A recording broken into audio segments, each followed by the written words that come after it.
சிறகடிக்கும் ஆசை சீரியலில் பார்த்தீங்கன்னா மீனாவின் உடல்நிலை விரைவில் குணமாக வேண்டும் அப்படின்றதுக்காக குடும்பத்தினர் மற்றது உறவினர்கள் கோவிலில் சிறப்பு பிரார்த்தனை செய்து வேண்டுதல்களை நிறைவேற்றி கொண்டிருக்கிறார்கள்.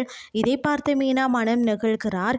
இதற்கிடையில் மீனா வீட்டில் சமையல் செய்து கொண்டிருக்கும் போதும் மருத்துவமனையில் அட்மிட் ஆக வேண்டிய நேரம் வந்துவிட்டதாக முத்து அழைக்கிறார்.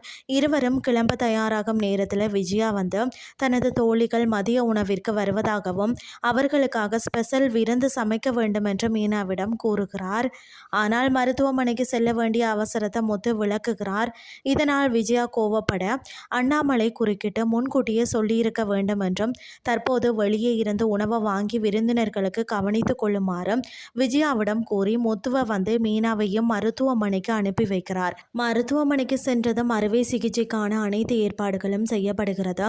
அதனால் பதற்றம் காரணமாக மீனாவின் இரத்த அழுத்தம் திடீரென அதிகரிக்கிறதாம்.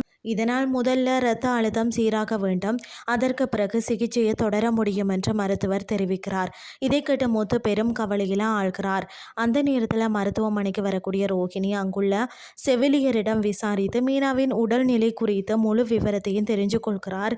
இதையடுத்து விஜயாவுக்கு போன் போடும் ரோஹிணி ஆஸ்பத்திரியில் நடந்த விஷயம் அனைத்தையும் ஒன்று விடாமல் சொல்லிவிடுகிறார். விஜயாவும் ரோஹிணி எதுக்கு இதெல்லாம் சொல்கிறார் என்று தெரியாமல் அனைத்தையும் காது கொடுத்து கேட்கிறார்.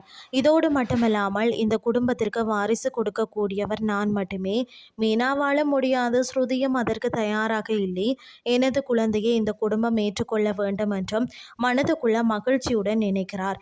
மீனா மீது பாசத்தில் வந்திருப்பார் என்று பார்த்தால் முழு வன்மத்தோடு அங்கு வந்திருப்பது தெரிய வருகிறது. இதன் மூலம் ரோகிணியின் உண்மையான முகமும் மீண்டும் வெளிப்படுகிறது. மனோஜுடன் எப்படியாவது சேர வேண்டும் என்பதற்காகவே ரோகிணி இதையெல்லாம் செய்கிறார். அடுத்து என்ன நடக்க போகுதுன்னு சொல்லி பொறுத்திருந்து பார்க்கலாம்.